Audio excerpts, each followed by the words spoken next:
Hi everybody, my name is Tyler Smith and you're watching the first ever episode of Tyler's Top 10s. Today we'll be discussing the top 10 wrestling moments of all time, discussing all sorts of various companies, mostly WWE, but we're talking Ring of Honor, we're talking ECW, we're talking WCW. Who knows where else it could go from there. But the theme of this week's show will not be the theme of every week's show. Every week we'll have a different top 10 list for you great fans. So without further ado, let's go to number 10, shall we?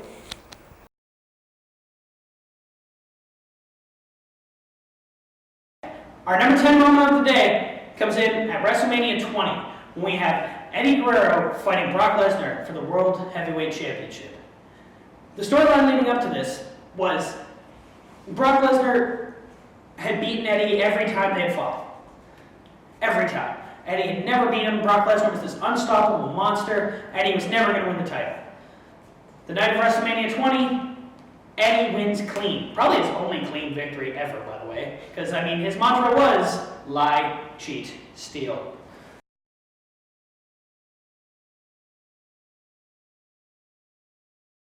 Number 9 moment comes in at Edge returning in 2010. Edge had just been off for an entire year with an Achilles tendon tear. Comes in at WrestleMania, the crowd is shocked. I remember sitting at home watching this and just being in awe that Edge was back. The people were happy. The fans in the seats were just shocked. And me at home was sitting jaw on the floor.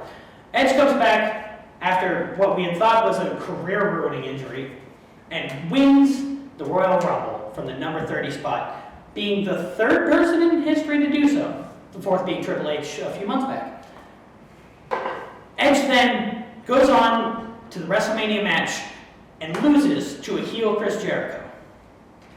Now, before Edge got injured, he was actually in a tag team with Chris Jericho, and they went on to win the tag team titles. Then Edge got injured, Jericho became a heel. The rest is history, folks.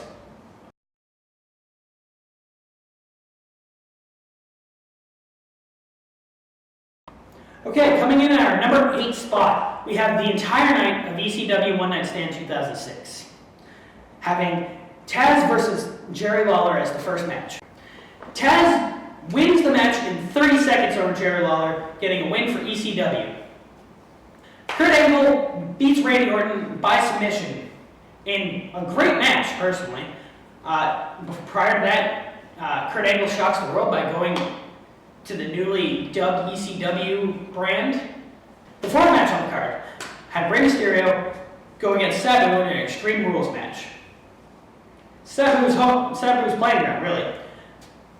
Sabu takes a nasty fall, and the match gets deemed no contest. The fifth match was an Extreme Rules match between the team of Mick Foley, Edge, and Lita, who had recently formed after their WrestleMania match, fight Tommy Dreamer, Terry Funk, and a returning Beulah McGillicuddy. In what was a pretty bloody battle, and I mean, Terry Funk was like 70. He should have died. The main event had John Cena fight Rob Van Dam in an Extreme Rules match. The reason this match is important is because John Cena walked in with the world title, being a Raw superstar, and Rob Van Dam was said to be the new face of the new reformed ECW. Now, if John Cena was to lose the title, Paul Heyman and Rob Van Dam were going to rechristen it the ECW World Heavyweight title, something nobody in WWE wanted. Well, sure enough, Rob Van Dam jumps off the top rope and 5-star frog splashes his way into the world title.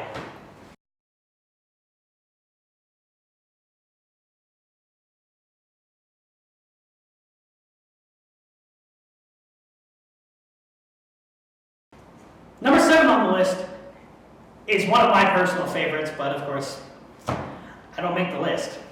But this was a list. In 1997, WCW Nitro had Chris Jericho walk out and display the list of 1,004 holds.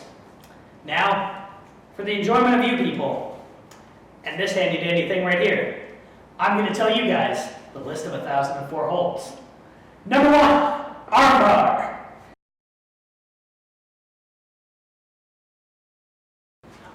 And finally, 1,004, triangle choke.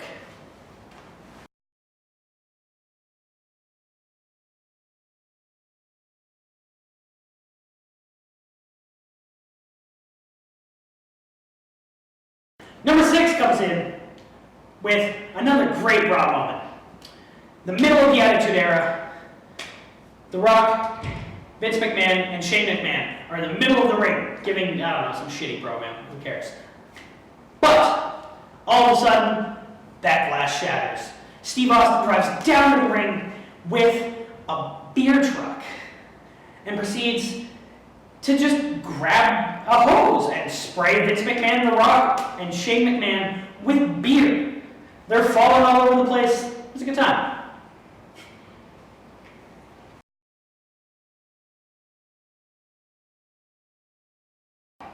Number 5 comes in when my favorite wrestler of all time debuted. Kevin Owens comes in and interrupts John Cena's US Open Challenge match. Kevin then proceeds to taunt John for a few weeks leading up to the Elimination Chamber, and in his debut, Kevin Owens defeats the face that runs the place, John Cena, in one of the best matches I've ever seen. Is that fair enough to say? I think it's fair enough to say. You people should say it's fair enough to say too. But again, I don't make the list.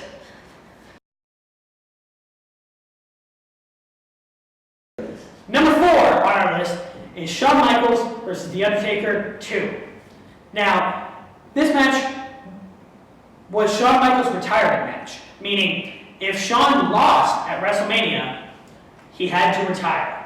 But if he won and defeated the Dead Man Streak, he would have been able to go on and continue his career. Now, after a good half-hour match, Shawn is defeated by The Undertaker. We all cried, but we rejoiced because The Undertaker's WrestleMania streak was still intact.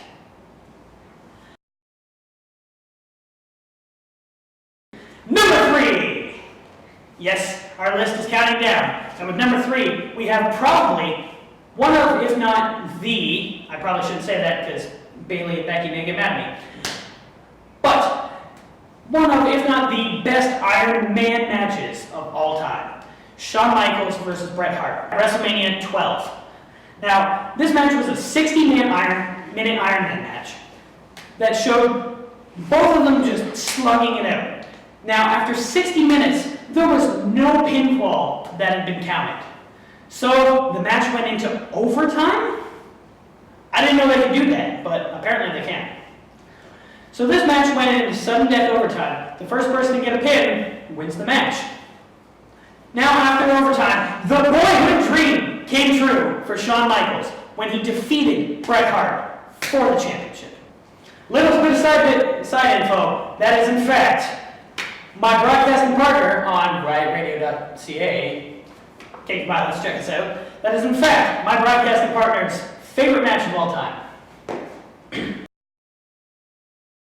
The number 2 best moment in wrestling, in my opinion, and my cohort's opinion, is the feud between John Cena and CM Punk, where CM Punk left with the World Heavyweight title.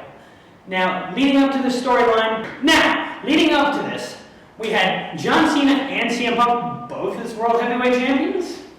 That was kind of weird, but so be it. Both of them claimed that they were the World Heavyweight champions. CM Punk came out and said that he was leaving WWE. Now, a World Heavyweight champion leaving a company is a big concern. So, when Punk came out and said he was leaving, Vince McMahon, i.e., the owner of the company, said that he was going to do anything he could to stop CM Punk from walking out with the title. Now, since CM Punk's real-life contract was coming to an end, it seemed like he was really going to leave. But they went on with the match anyways. Now, CM Punk ended up beating John Cena to become the only World Heavyweight Champion. He then proceeded to walk out of the building with the title. Would we ever see CM Punk again? Yeah, we saw him about the next night. And this went on for about a year. They re-signed Punk. After about a year, he decided he was done for real? I don't know. Now, before we get to the number one spot, I'm going to put some things that I personally think should have been on the list, but apparently my cohorts didn't. Now, I think that Brock Lesnar defeating the Streak should have been on here. Who knows? That was a match that made everybody's jaw drop. It was a phenomenal match, and really, it ended with the biggest shock in wrestling. Undertaker goes 21-1? Who saw that coming? Secondly, I think the Becky Bayley Iron Man match should have been on this list somewhere, but I guess we left NXT off. Cut. Well, I think of another match.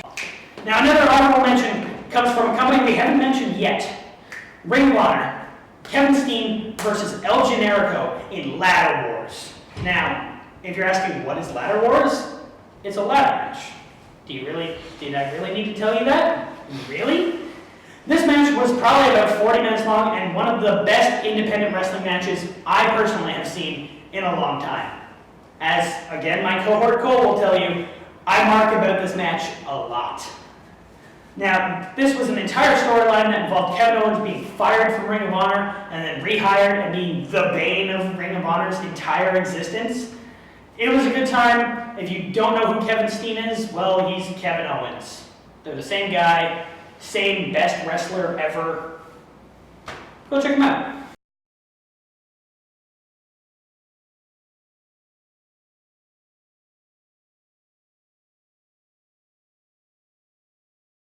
Finally, our number one best wrestling moment of all time goes back to King of the Ring 1998, when we saw Mick Foley way up high on the top of the Hell in a Cell, and we had the big bad Undertaker come and throw him pretty much to his death.